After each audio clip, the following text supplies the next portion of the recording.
Maaga pa lang ay gising na ang buong barangay sa sigaw ng mga tindero. Yapak ng mga naghahabol sa eskwela at ingay ng mga tricycle. Ngunit sa maliit na barong-barong sa tabi ng kanal, mas maaga pang bumabangon si Mang Dionisio, isang magtataho. Ang amang bumubuhay sa pamilya sa pamamagitan ng 2 timba at isang mahabang lakad araw-araw. Madalas, bago pa sumikat ang araw, pinagmamasdan siya ni Dino, ang kaisa-isang anak nila ni Aling Ignacia. Nakikita niya ang pagod sa mukha ng ama. Ang mga pinong linya sa noo, mga kamay na parang laging may latik, at balikat na tila pasa ng bigat ng tahanan. Kahit ganoon, hindi nawawala sa ama ang munting ngiti habang inaayos ang taho. Tila ba ang bawat sandok ng arnibal ay panibagong pag-asa para sa kanilang tatlo. Si Aling Ignacia naman ay maagang nagwawalis sa bakuran. Simpleng ginang na may maamong mukha. Pagod, ngunit makikita mo ang pagmamahal sa mga mata. Kapag may tumawag na kapitbahay, nag-e-extra siyang labandera, basta't may maiuwi lamang siyang dagdag pambili ng kanilang makakain. Ganito ang buhay ni Dino mula pagkabata. Kahit kailan, hindi siya nagkaroon ng birthday na may handaan. Sa tuwing paparating ang kanyang kaarawan, isang yakap lang mula sa kanyang ina at isang taho mula sa kanyang ama ang tanging maaasahan niya. Noong siya'y nasa elementary na, sanay siyang manood lamang sa malalaking handaan ng mga kaklase. May spaghetti, cake, at minsan pa nga ay Jollibee pa. Siya naman, pasimpleng nakangiti habang pinapanood sila. Kahit sa loob niya, ay merong kirot na hindi niya maipaliwanag.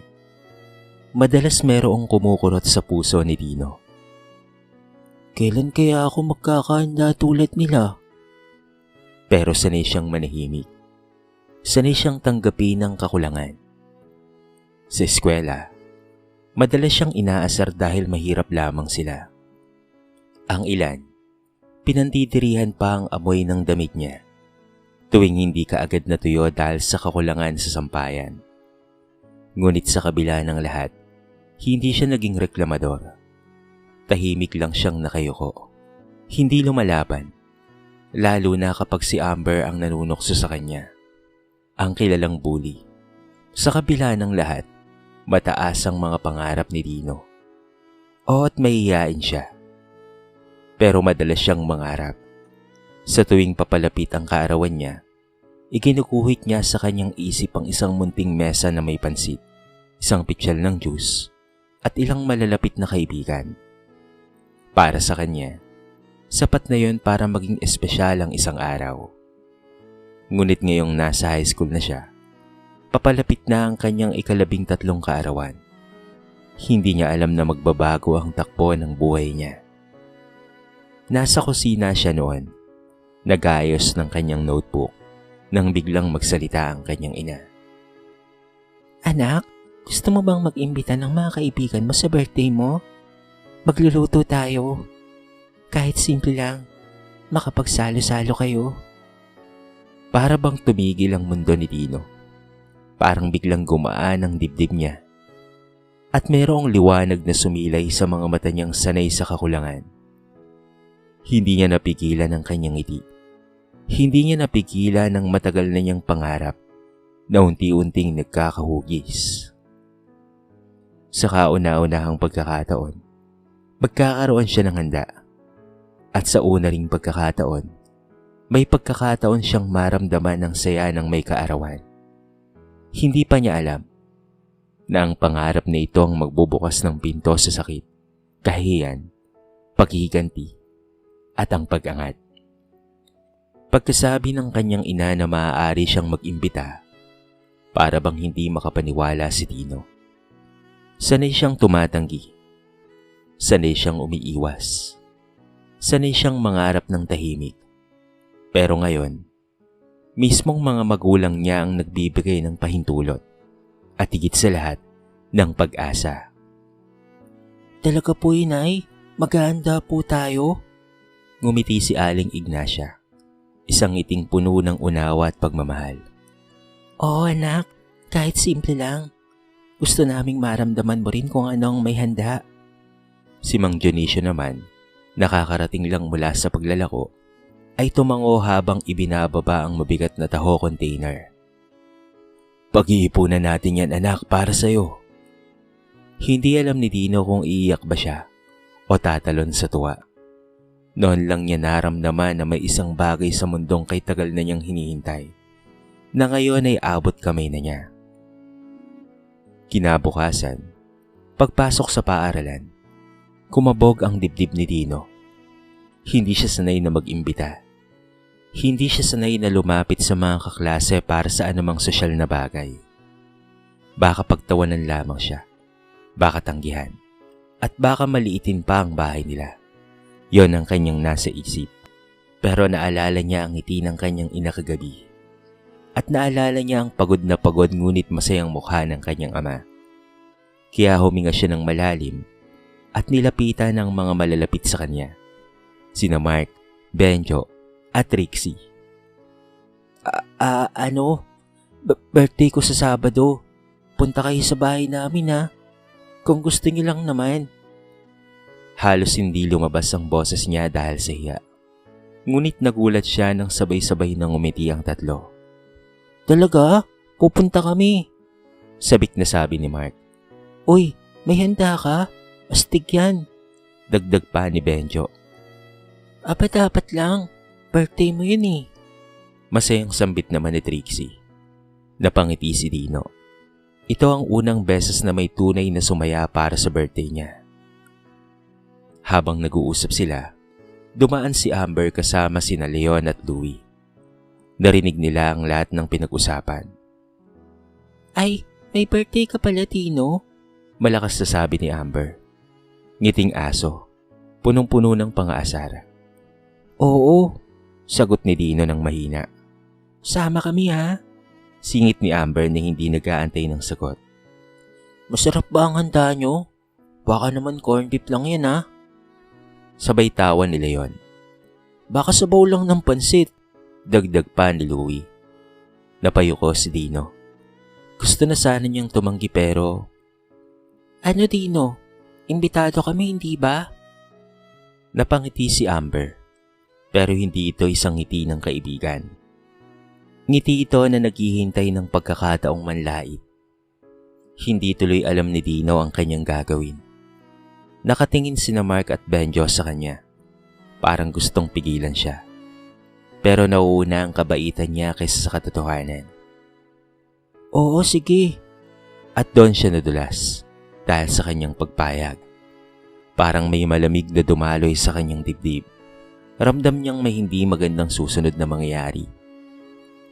Samantala, habang pauwi ay masaya pa rin siya kahit may halong kaba.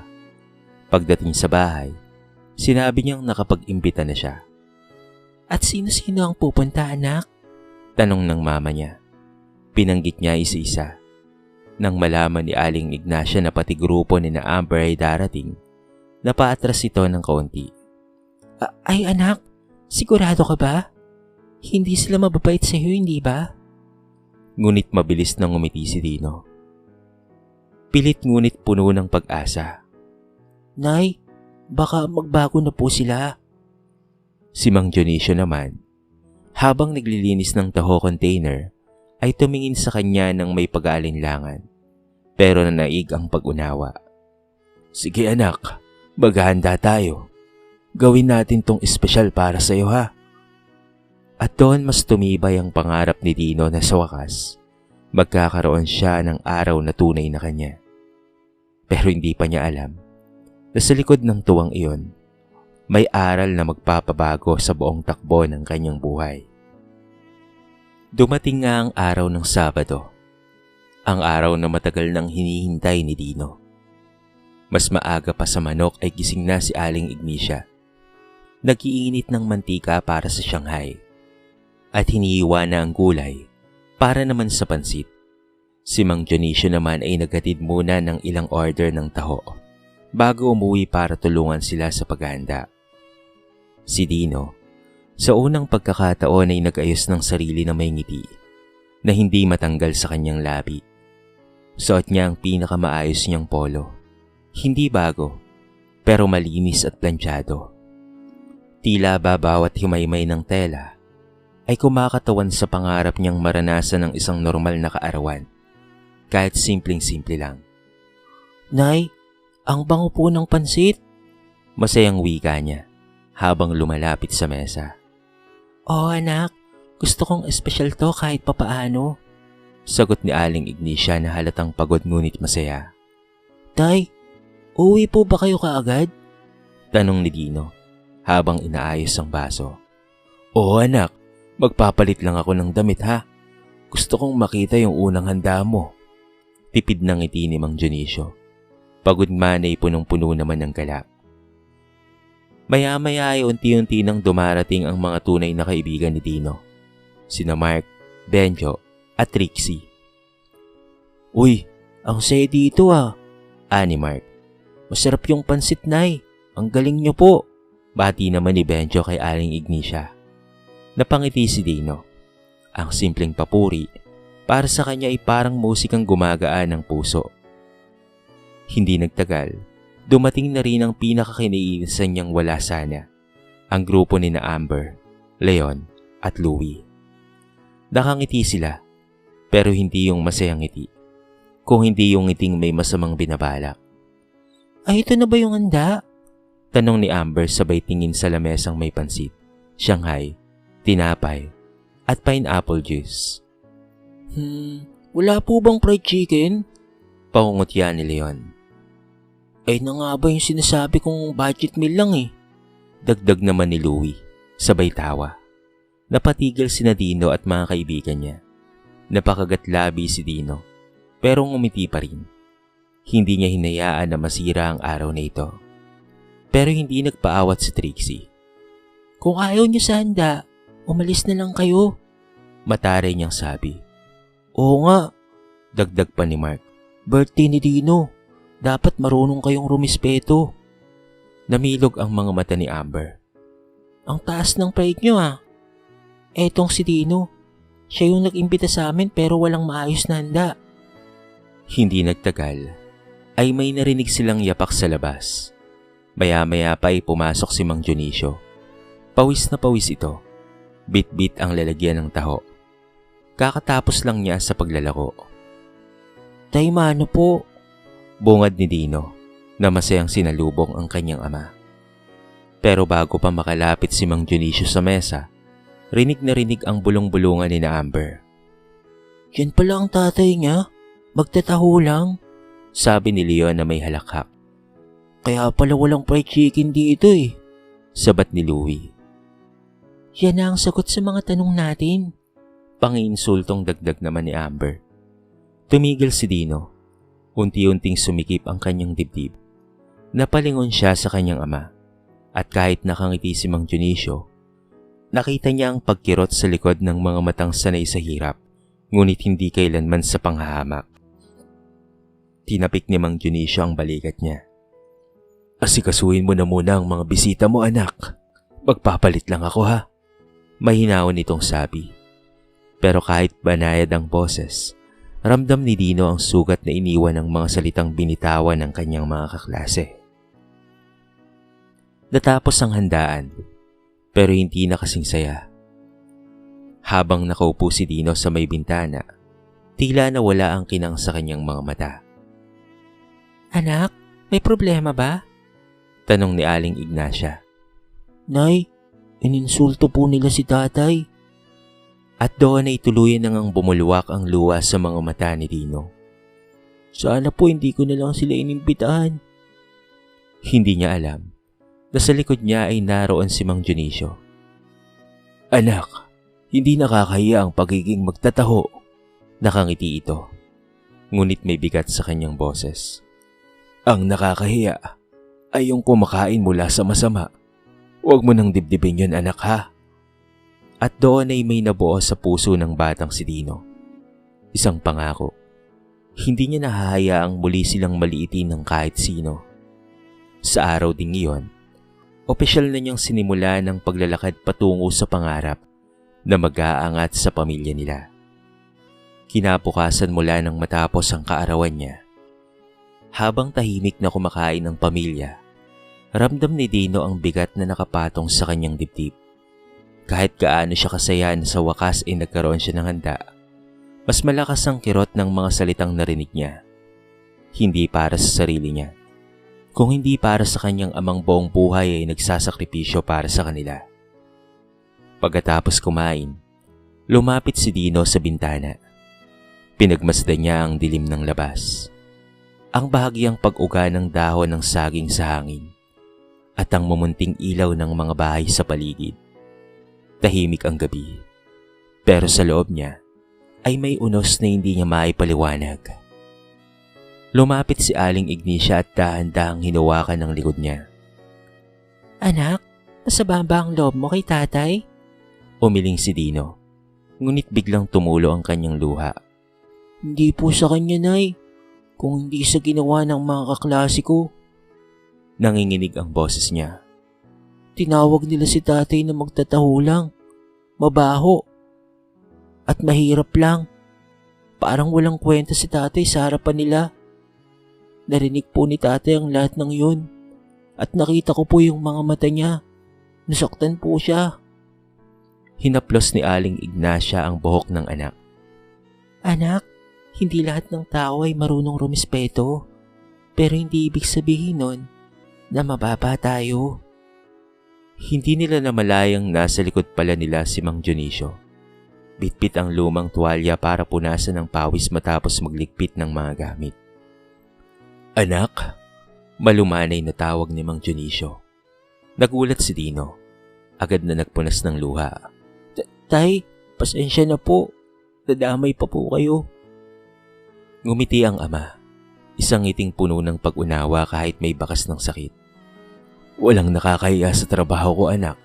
Ang nakakahiya yung nang mamalit ng kapwa kahit wala namang napapatunayan pa. Hindi ako nasaktan dahil magtataho ako. Nasaktan ako kasi ikaw ang nasaktan para sa akin, anak. At doon, parang may nabasag sa loob ni Dino. Isang kahinaan na pinaghalo ng galit, hiya at pangarap. Tay, Nay, huminga siya ng malalim. Parang may binaon sa kanyang puso. Nangako po ako sa sarili ko na mag-aaral po ako ng mabuti. Hindi ko po hahayaan na lagi na lamang nila tayong mamalitin. Gagawin ko po ang lahat para may pagmalaki niyo ako. At para hindi na rin po kayo hinahamak ng iba. Napatigil si Mang Dionisio. Pinigil niya ang kanyang pag-iyak na matagal nang nakabaon sa kanya. Marahang lumapit ang ama na may buong pagmamahal at hinawakan ang balikat ng kanyang anak. Hindi mo kailangang patunayan sa mundo, anak. Kahit ngayon pa lang, proud na kami sa'yo. Pero kung yan ang pangarap mo, ay susuportahan ka namin hanggang sa dulo. Tumulo ang luha ni Dino. Pangako po, Tay. Nay, hindi ko po kayo bibiguin. Kinabukasan, ibang Dino ang nagising. Hindi na siya yung batang tahimik na tumatanggap ng pangasar. Hindi man siya palaaway, alam niyang may kailangang magbago. Pumasok siya sa eskwela na may bagong determinasyon. Habang ang iba ay nagkikwentuhan pa patungkol sa birthday niyang pinagtawanan ng ilan, tumahimik lang siya. Pero sa puso niya ay may apoy na hindi nila kayang apulahin. Sa klase, mas mabilis siyang nagtaas ng kamay. Mas matyaga siyang makinig at mas determinado siyang gumawa ng takdang aralin. Mas nagtatagal na siya sa library. Humihingi na siya ng tulong sa kanyang mga guro at mas nag-focus siya sa kanyang pag-aaral kaysa sa mga taong nanlalait. Napansin ito ng mga kaibigan niya. Tino, grabe ka na ngayon ha. Puna ni Trixie. Level up. Biro ni Benjo. Mukhang nag-iiba ka pre ah. Sabat naman ni Mark. Nakitang-kita ang pagka-proud sa mukha nila. At mula noon, araw-araw siyang umuwi kina Mang Dionisio na may kwentong bago patungkol sa kanyang pag-unlad. At sa bawat maliit na tagumpay, Doon niya inaalala ang araw ng kaarawan niya. Ang araw na sinaktan siya. Oo, pero doon rin niya natutunang tumayo. Hindi niya alam na ang pangakong iyon ang magiging susi ng kinabukasan niyang hindi niya inakalang mararating. Simula kasi noong gabing narinig ni Dino ang mga panlalait na salita para sa kanyang ama, hindi na yun nawala sa kanyang isip. Habang nakahiga siya, tanging isang bagay ang paulit-ulit na umiikot sa kanyang isipan. Ang pagod, pawis, at ang ngiti ng kanyang tatay na kahit halata ang sakit, ay pinili pa rin maging matatag para hindi siya madamay. At doon, sa katahimikan ng gabing iyon, nagsimula na naman ang isang pangarap na ni minsan ay hindi niya naisip noon. Ito ay ang makabawi, ang makatulong, at ang magtagumpay para sa kanyang pamilya. Kinabukasan pagdilat pa lamang ng mga mata ni Dino, sinalubong niya ang mahinang ingay ng pag-iling ng balde ng taho. Pinagmasdan niya ang kanyang amang si Mang Dionisio. Payat, maitim ang balat dahil sa araw, at may mga kunot sa noo dahil sa taon-taong pagpasa ng mabigat na taho sa kalsada. "Anak, gising ka na pala," bati ni Mang Dionisio. Pawis na pawis dahil maaga nitong inihahanda ang paninda. Tay, sasama po ako. Biglang sabi ni Dino. Nagulat ang kanyang ama. Bakit naman anak? Maaga pa to. Baka mapagod ka. Bagaan ang tono nito, pero halatang may pagtataka. Umiling si Dino. Gusto ko pong maintindihan kung gaano po kahirap tong ginagawa nyo para sa amin. Natigilan si Mang Dionisio. Ilang segundo siyang hindi nakaimik, pero sa huli, ngumiti ito. Yung ngiting may puno ng pagmamahal at pagmamataas sa anak. "Sige anak, pero sa likod ka lang ni tatay ha. Huwag mong bubuhati ng mabigat." Habang naglalakad sila sa kahabaan ng kalsada, unti-unting nabuksan ang mga mata ni Dino sa hirap ng trabaho ng kanyang ama. Mainit ang sikat ng araw. Mabigat ang daladala nito at halos walang pahinga. May mga batang tuwang-tuwa pag naririnig ang salitang taho. Pero may mga tao ring hindi man lamang lumilingon. Habang pinagmamasdan niya ang kanyang ama na walang sawang nakangiti sa mga suki, unti-unti niyang nararamdaman ang diin ng panglalait ng grupo ni na Amber. Magtataho lang pala ang tatay ni Dino. Kaya pala walang fried chicken eh. Mga salitang paulit-ulit sa kanyang isipan. Pero imbis na ikahiya iyon, iba ang naging epekto sa kanya. Tumaas ang respeto niya sa kanyang ama. Tumibay ang loob niya at nagkaroon siya ng malinaw na direksyon sa buhay. Pauwi na sila nang biglang napahinto si Dino. Naramdaman ni Mang Dionisio na hindi sumusunod ang anak kahit lumingon nito. "Ayos ka lang ba anak?" tanong nito. Tay, Bumuntong hininga si Dino. hindi ko po hayaang masayang ang lahat ng pagod nyo. Mag-aaral po ako ng mabuti, Tay. Magtatapos po ako. Gagawin ko po ang lahat para hindi nyo na po kailangan mag-ikot-ikot at magtinda ng taho. Napatingin si Mang Dionisio kay Dino. Unay nagulat siya, pero agad na napalitan niyo ng matamis na ngiti. Ngiting may halong luha. "Anak, hindi mo kailangang magmadali. Pero kung yan ang pangarap mo susuportahan ka namin ng nanay mo." Ngumiti si Dino. Simula ngayon, Tay, hindi ko na po ikakahiya ang trabaho nyo. Dahil dito po nagsimula ang pangarap ko. At dito nyo po kami binubuhay ni Inay. At sa unang pagkakataon, sabay silang umuwi hindi lamang bilang mag-ama, kung hindi dalawang taong may isang pangarap at layunin. Ang pangarap na naitanim dahil sa pagtataho at tutubo hanggang sa tagumpay. Mula ng araw na sinamahan ni Dino ang kanyang ama sa paglalako ng taho, nagbago ang takbo ng kanyang pag-iisip. Hindi na siya katulad ng dati, natahimik, nahiya, at madaling masaktan sa panglalait. Ngayon ay tila may apoy sa kanyang dibdib, mas determinado, mas porsigido, at mas buo ang loob kesa sa dati. At napansin niyo ng kanyang mga magulang. Pagpasok sa eskwela kinabukasan, pakaramdam ni Dino ay mas magaan na. Ngunit nang makita niya si Amber at mga barkada nito sa pasilyo, muling bumalik sa kanya ang bigat ng nangyari sa kanyang kaarawan. Nakatingin ang mga ito sa kanya, sabay pabulong na nagtatawanan. Yan ang anak ng magtataho. Ani Amber na may halong pang-aasar ang tono. Pero ngayon, hindi na umiwas si Dino. Ngumiti lang siya ng bahagya. Hindi dahil sa pangalipusta nila, kung hindi dahil alam niyang hindi na siya tulad ng dati. Wala nang kahit sino mang makakabili sa pangarap niyang itinanim ng tatay niya. Pag uwi niya sa bahay, nadatnan niya ang kanyang inang si Aling Ignacia na naglalaban ng mga damit ng mayayaman nilang kapitbahay. Basa ang kamay nito, pagod ang mga mata, ngunit nang makita si Dino, bigla itong umiti. O anak, kamusta ang school? Tanong ni Aling Ignacia. Ayos lang po, Nay. Sagot ni Dino. Nay, salamat po Salamat po sa ginagawa nyo para sa akin. Napahinto ang ina. Kita niya sa mukha ni Dino ang seryosong pagtanaw ng utang na loob. Pasensya ka na anak ha, kung ito lang ang buhay natin. Malungkot na tugon ng kanyang ina. Pero umiling si Dino. Nay, masaya po ako dahil kayo po ang naging magulang ko. Hindi naman po natin kailangan ng mas magandang buhay. Basta po't magkakasama tayo. Sapat na po yun. At sa susunod na lang po ang mas maayos na buhay para sa atin. Magsisikap po tayo, inay. Lalo na po ako. Diyakap siya ni Aling Ignacia. Mahigpit, mainit.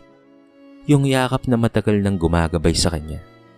Lumipas ang mga linggo at naging abala si Dino sa pag-aaral. Tuwing madaling araw, gumigising siya upang tulungan ang tatay niyang maghanda ng taho. Kahit simpleng pag-abot ng tasa, pagsasegregate ng arnibal, at pagpupunas ng lalagyan ay nakakatulong na sa kanila.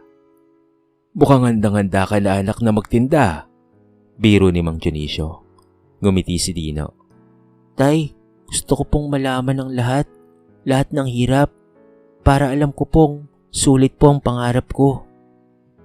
Tandaan mo anak, sagot ng ama. Walang masama sa trabaho natin ha. Pero mas maganda kung gagamitin mo to para umangat ka.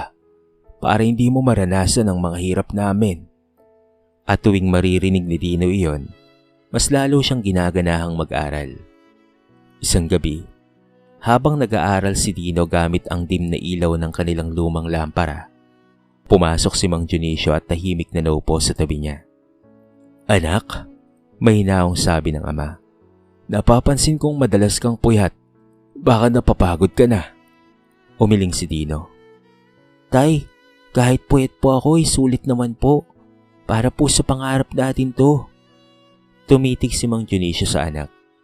Kita ang pagkadesidido sa mga mata nito. Alam mo anak, ang pangarap namin ng nanay mo ay ang makita kang nakatoga na hindi naaasa sa paglalako ng taho. Sa sandaling iyon, napangiti si Dino. At doon niya naintindihan. Ang pangarap niya ay hindi lang para sa kanya, kung hindi ito'y bunga ng lahat ng sakripisyo ng kanyang pamilya. At mula ng gabing iyon, wala na siyang inaksayang oras. Bawat pag-aaral ay sineryoso niya. Bawat pagod ng kanyang mga magulang ay sinuklian niya. At bawat patak ng arnibal sa taho ay naging paalala na hindi siya pwedeng sumuko. Lumipas ang mga taon at unti-unting nagbago ang buhay ni Dino. Sa bawat araw na dumaraan, mas lalo siyang pinauunlad ng kanyang pagtsatsaga, determinasyon at pagmamahal sa kanyang mga magulang. Hindi naging madali ang lahat. May mga araw na halos gusto niya nang sumuko. May mga gabing umiiyak siyang mag-isa dahil sa pagod at hirap. Pero kapag naaalala niya ang tatay niyang lumalakad ng kilo-kilometro, bitbit ang mabigat na taho, at ang nanay niyang inuubos ang lakas sa paglalaba para makabili lamang ng pang-print ng kanyang school project, naiisip niyang hindi siya pwedeng tumigil. At doon ay muli siyang nagkakaroon ng lakas. Graduating na si Dino ng high school at siya ang naunguna sa kanilang batch.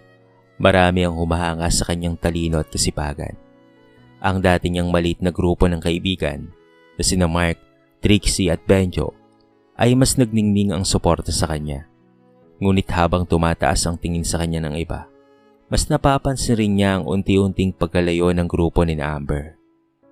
Si Amber, Leon at Louie, na dati laging maingay at mapangmata, ngayon ay madalas nang wala sa klase. Palagi silang ipinapatawag ng guidance counselor at minsan ay nababalitaan niyang nalalasing ang mga ito kahit may pasok. Minsan sa silid-aklatan, narinig niya ang dalawang guro. Ay nako si Amber, sayang ang talino ng batang yun. Simula nung napasama sa barkada yun, puro bisyo na lang. Parang nawalan ng direksyon ng buhay. Lagot talaga yan sa mga magulang niya. Hindi man niya gustong makaramdam ng awa, naroon pa rin ang kirot. Ito ang mga taong umapi sa kanya. Pero ngayon, tila sila naman ang unti-unting nalulunod sa sarili nilang mga desisyon. Araw ng graduation, punong-puno ang gym. Naroon ang mga magulang ng bawat estudyante. Nakangiti, proud at sabik na sabik. Kasama rin doon si Mang Dionisio at Aling Ignacia. Parehong nakapambihirang damit, pero halata pa rin ang pagod na mukhang pinagdaraanan araw-araw. Nang tawagin ang pangalan ni Dino bilang with highest honor, halos mapingi siya sa palakpakan ng marami.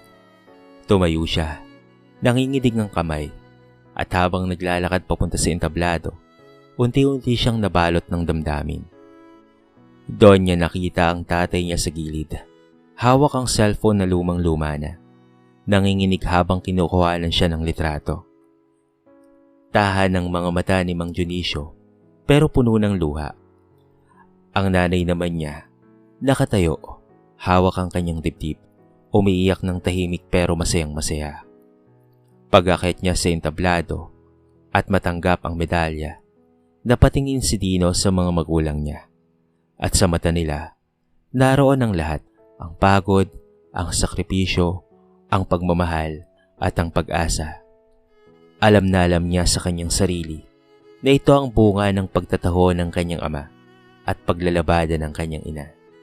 Sa gitna ng palakpakan, may napansin siyang 3 estudyanteng nagmamadaling pumasok sa huling row. Sina Amber, Leon at Louie. Ngunit hindi sila para magdiwang. Mukhang kakagaling lang nila sa inuman. Pulang-pula ang mga mata, magulo ang buhok, at halos hindi makatayo ng diretso. Nakita siya ni Amber. Walang bahid ng pagmamataas sa mga mata nito ngayon. Tila may unti-unting pagbagsak. Parang dumating na sa kanila ang karma na dapat ay noon pa. Nagtagpo ang tingin nila sandali, pero si Dino ay nginitian lamang sila bago muling humarap sa entablado. Hindi para mang-insulto, kung hindi para ipakitang hindi niya kailanman kailangang apakan sila para umangat siya. Siya ang patunay na pwede kang magtagumpay nang hindi nananakit ng iba. Pagkatapos ng graduation, lumapit si Mang Dionisio sa anak at niyakap siya ng mahigpit. Anak, simula ngayon, hindi mo na kailangang mag-alala. Ang pangarap natin ay unti-unti nang natutupad. At sa araw na yon, nagsimula ang panibagong yugto ng buhay ni Dino. Isang paglalakbay papunta sa kolehiyo, sa mas matayog na pangarap at sa tagumpay na hindi niya inakalang darating. Ngunit ang pinakamagandang bahagi ng lahat ay dahil sa taho nagsimula ang lahat. Lumipas ang ilang taon mula ng graduation ni Dino. Hindi na siya yung batang tahimik at madaling masaktan sa pangasar ng iba. Ngayon, siya na ay isang medical student, masikasig sa pag-aaral, at buong puso ang dedikasyon sa kanyang pamilya. Ang bawat hakbang niya ay paalala ng pawis ng tatay niyang si Mang Dionisio at ng walang sawang suporta ng nanay niyang si Aling Ignacia. Dahil sa talino ni Dino, naging siyang businessman student. Nagninegosyo habang nag-aaral.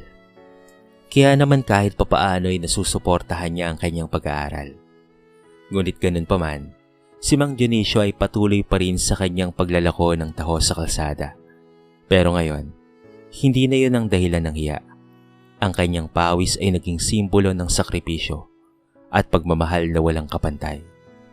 Sa tuwing tinitignan ni Dino ang kanyang ama, nakikita niya ang tunay na kahulugan ng dignidad. Hindi ito nakabatay sa estado ng buhay, kung hindi sa puso at pagkatao. Si Aling Ignacia naman, sa kabila ng pagod, ay mas lalo pang naging inspirasyon sa anak.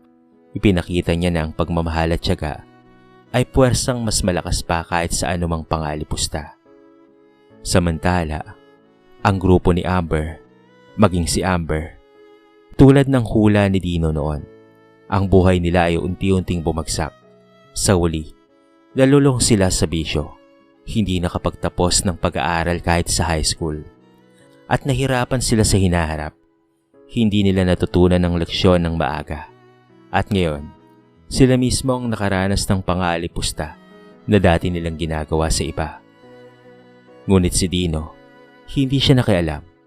Hindi niya ginamit ang tagumpay para saktan ng iba. Sa halip, ipinakita niya ang tunay na kahulugan ng tagumpay. Ang mapagpakumbabang pagkilala sa mga taong nagmahal at nagsakripisyo para sa iyo. Sa isang simpleng seremonya sa barangay, isang maliit na selebrasyon ang inihanda para kay Mang Dionisio at Aling Ignacia. Naroon si Dino, bitbit ang medalya at diploma, at ngumiti sa mga mata ng kanyang mga magulang. Oo, nakapagtapos na nga siya sa kanyang pag-aaral. Maraming salamat po, Tay. Nay, salamat po sa inyo. Mahinahon niyang sabi. Dahil po sa inyo, nandito po ako ngayon. Hindi sa yaman o sa handa, kung hindi sa aral at sakripisyo na itinuro niyo po sa akin. Tumulo ang luha ng kanyang mga magulang, ngunit hindi dahil sa lungkot. Ito ay luha ng pagmamalaki at sobrang kagalakan. Di kalaunan ay nakapagtrabaho na nga si Dino. Siya ngayon ay isang ganap ng doktor. Ipinagmamalaki sa kanilang bayan sapagkat siya ang kauna-unahang doktor sa kanilang lugar. Matalino, magalang, mapagmahal sa kanyang mga kabarangay, at may malasakit sa kapwa. Malaki na ang kanyang kinikita sapagkat siya ay nagtatrabaho sa isang pribadong ospital. At buwan-buwan ay hindi nawawala ang kanyang medical mission para sa mga mahihirap na walang kakayahang ipagamot ang kanilang sarili. Tinupad ni Dino ang kanyang pangako sa kanyang mga magulang. Binigyan niya ang mga ito ng maayos na buhay. Ipinagawa ng maganda at malaking bahay na tinitirhan nila ngayon sa kasalukuyan. Kung dati ay sa barong-barong lamang sila nagsisiksikan, ngayon ay nai-enjoy na nila ang kanilang napakalaking bahay na ipinagawa ni Dino sa pamamagitan ng kanyang pagsisikap. Sa tulong ng kanyang mga minamahal na magulang. Kapag may selebrasyon sa kanilang pamilya, hindi na siya nahihiyang mag-imbita sapagkat hindi na lamang pansit at tinapay ang kanilang handa, kung hindi napaka-enggrande na. At dahil sa pagtataho sila binuhay ng kanyang ama, hindi ito nawala sa kanilang buhay. Sa katunayan, ipinagpatuloy nila ang negosyong ito. Sila ang supplier ngayon ng taho sa napakaraming lugar. Marami na rin silang mga trabahador na pinamamahalaan ng kanyang amang si Mang Dionisio. Kung noon ay makikita ang pagod sa mukha ng kanyang mga magulang, ngayon ay kitang-kita ang saya at ang ginhawa sa mga mata nila. Sino nga bang mag-aakala na ang isang anak ng magtataho na inilipusta ang ama dahil sa trabaho nito, ngayon ay isa ng matagumpay na buhay. Hindi mapagmataas, hindi nagmamalaki, kung hindi may kababaang loob at pagmamahal sa kapwa, lalo na sa kanyang mga magulang. Sa kwentong ito ay marami tayong mapupulot na aral. Walang mahirap sa mga mata ng Diyos. Lahat tayo ay pantay-pantay. Ang tunay na yaman ay nasa ating mga puso at karakter, hindi lamang sa mga material na bagay. Ang bawat pawis at sakripisyo ng mga magulang ay pundasyon ng pangarap ng anak. Hindi ito dapat na ikahiya, kung hindi dapat ipinagmamalaki. Huwag mong hayaang alipustahin ka ng iba at pigilan nito ang iyong pangarap. Ang tamang aksyon ay pagtitiyaga at pagsisikap. Ito ang magdadala sa iyo sa rurok ng iyong tagumpay. Ang tunay na tagumpay ay hindi paninira sa iba. Hindi kailangang apakan ng iba para ikaw ay umangat. Ang tagumpay ay magiging matamis kung ito'y katuwang ang pagmamahal at respeto sa kapwa. Sa uli, si Dino ay naging simbolo ng pag-asa at dignidad. At ang maliit na baso ng taho na minsang naging simula ng pangalipusta ay naging simbolo rin ng simula ng isang pangarap na hindi kailanman sumuko. Kaya naman mga kabarangay, dito na po nagtatapos ang ating maiksing kwento. At sana po ay marami kayong napulot na aral. At sana rin po ay nagustuhan nyo ang ating kwento. Kayo mga kabarangay, anong masasabi nyo? I-comment nyo naman po sa baba ang inyong mga reaksyon at babasahin natin ang lahat ng yan. I-comment nyo na rin po kung taga saan kayo para naman malaman ko kung hanggang saan umabot ang video na ito. Paki-like and share na rin po ang ating kwento para mapakinggan rin ng iba. At kung bago ka pa lamang sa ating channel, baka naman pwedeng pakitang subscribe button at bell notification button para palagi kang updated sa mga bago nating upload na katulad nito. So paano mga kabarangay? Hanggang sa muli. Thank you so much and peace out.